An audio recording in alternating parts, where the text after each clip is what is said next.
Okay, welcome to Talkthrough a Walkthrough episode 3. Today I want to talk about something that I don't really have a good answer for most of these things. Oh, I carried too much. Not necessarily hypothetical, but more example situations to kind of see what people agree or disagree on, because I think there's some concern with you. But the concept I want to focus on is one that I think is very important, and it's the idea of redemption.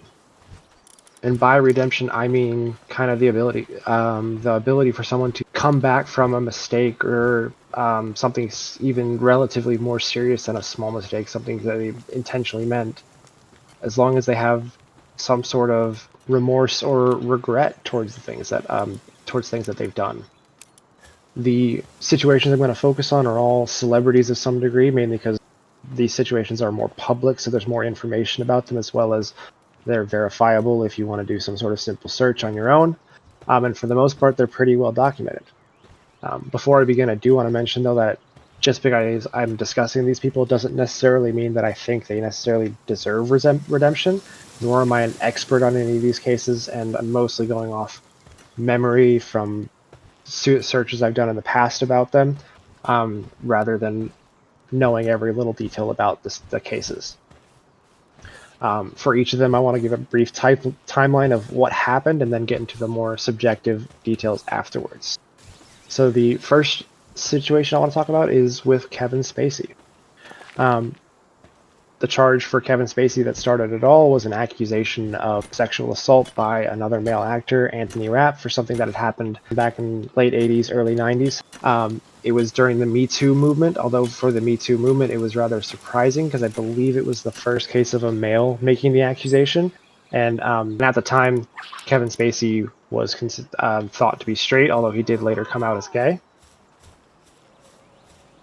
This was also followed up by some accusations in the UK from some stuff that had happened at the London Theatre in the past, as well as accusations of sexual harassment by some of the cast of House of Dragons TV show.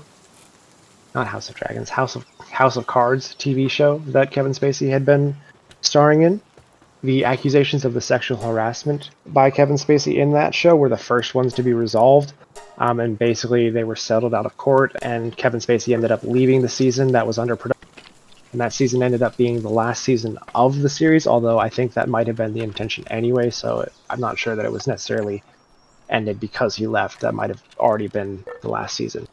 A few months later, he released a public video around Christmas time with his apology, where he admitted to being flirty while drinking. He also came out in that video.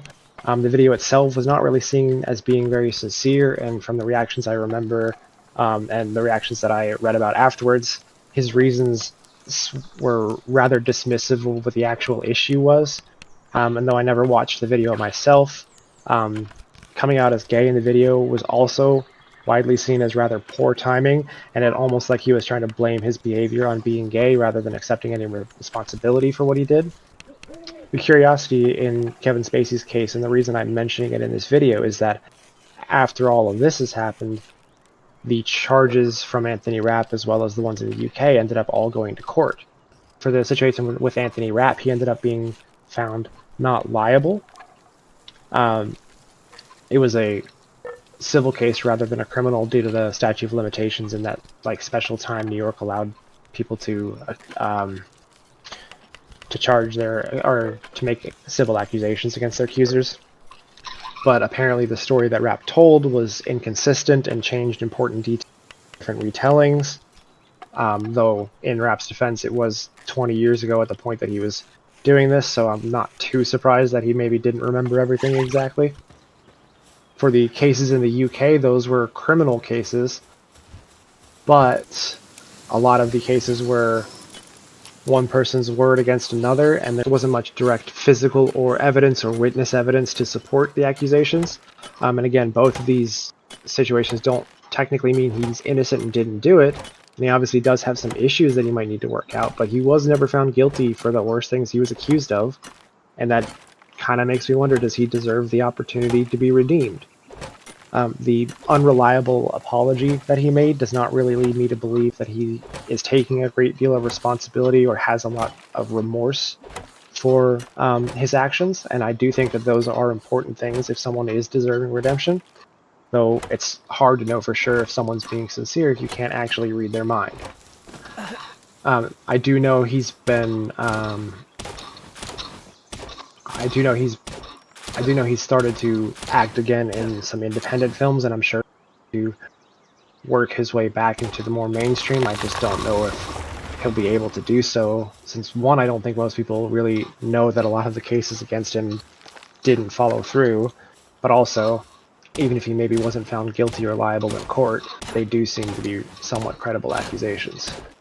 Another case that I want to talk about is Mason Greenwood. Mason Greenwood was a young, up-and-coming potential superstar for Manchester United a few years ago. Widely regarded as a player with great potential who could be a massive star for the team as well as maybe for England. He made his debut for the first team around 17 years old and then became a regular player for them over the next couple of seasons. But then he was arrested and accused of sexual assault, rape, harassment, and abuse towards his girlfriend. She was the one who reported him. She released photos of her injuries and threatening her, and them discussing him forcing himself upon her. I personally haven't listened to those recordings, as it's not something I really want to listen to. But I do believe it is still out there somewhere if you want to try to find it and find it yourself. The evidence that was released makes it pretty clear that he probably did the things he was accused of, but the issue, similar to Kevin Spacey, comes from the legal side of things. He was arrested, released on bail for about a year, and during that time he was suspended by his team, pending the outcome of the investigation. The issue with the investigation, however, was that it ended up being dropped due to a loss of key witnesses and new information coming, according to the report. There was no mention of what the new information was, as far as I'm aware, and the loss of key witnesses almost certainly were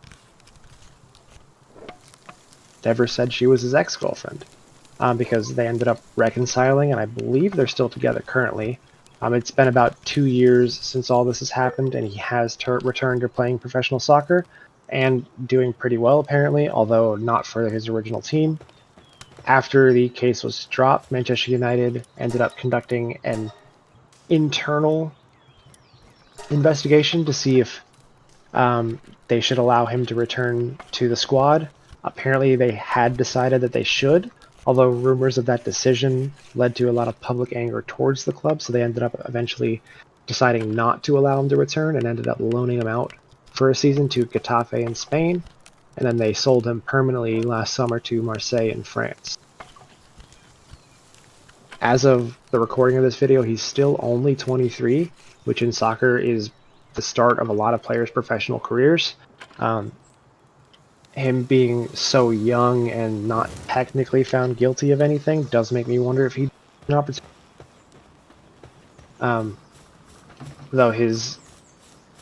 Though the accusations against him were rather serious.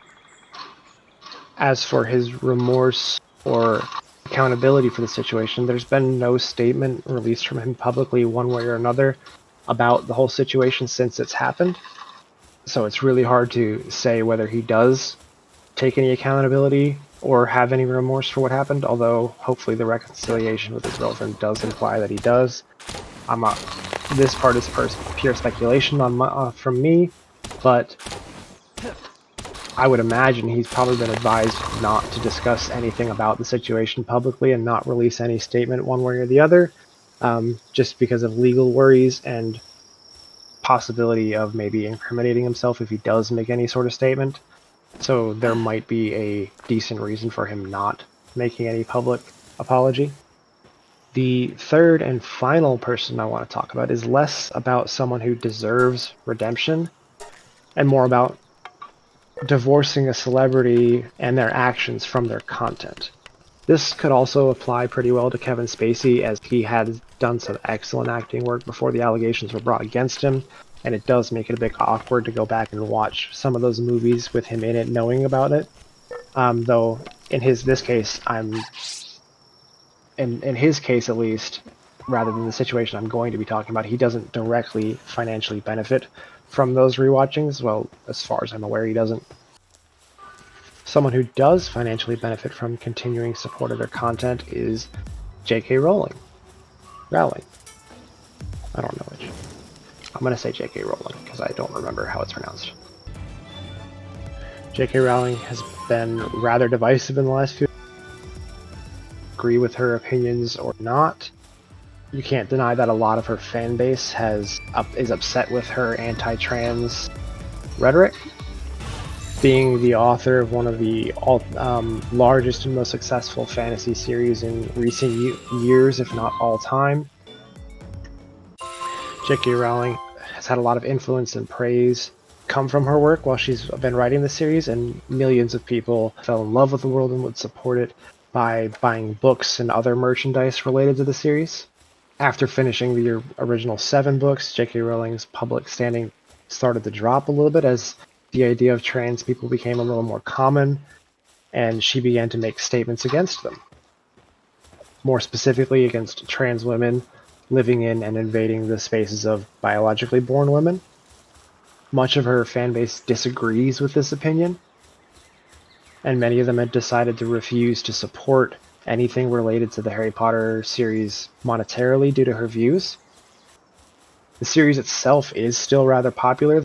It does lead to the question of if and how or can creators, from actors to authors to artists to whatever, be removed from the content that they create.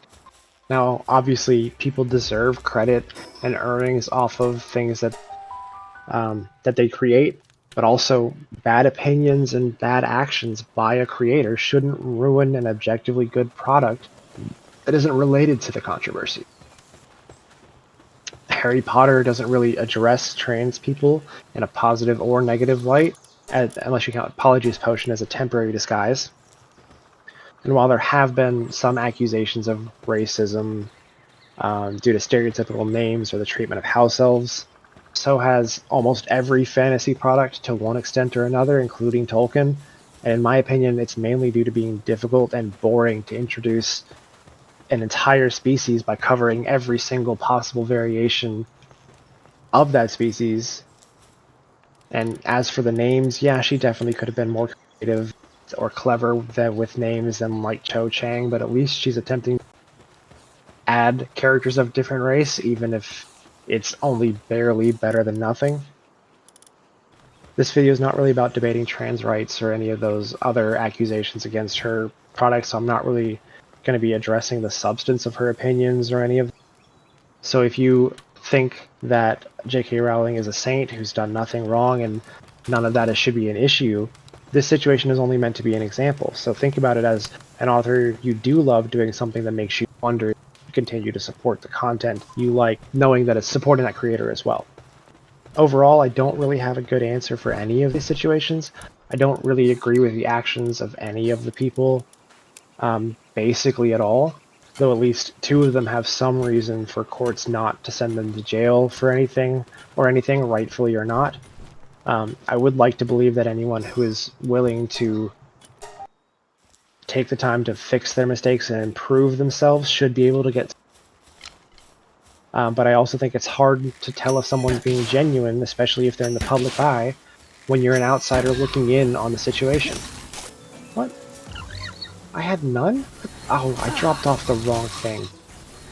I thought I put the Palladium and I put the Palspheres.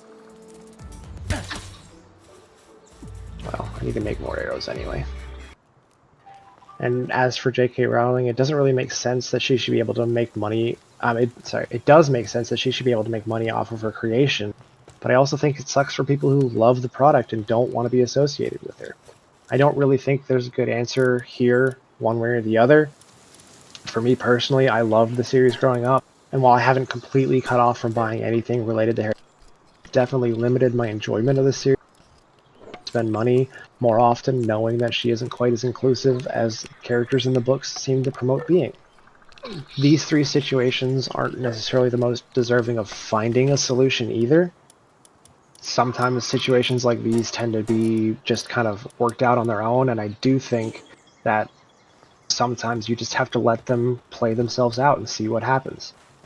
I do tend to think that things will eventually work, if not in an ideal way, then an acceptable. This video hasn't had too much in the way of answers and more just adding. But if you enjoyed it, please leave a like and subscribe, and I hope you come back and watch the next one. Anyway, have a good day.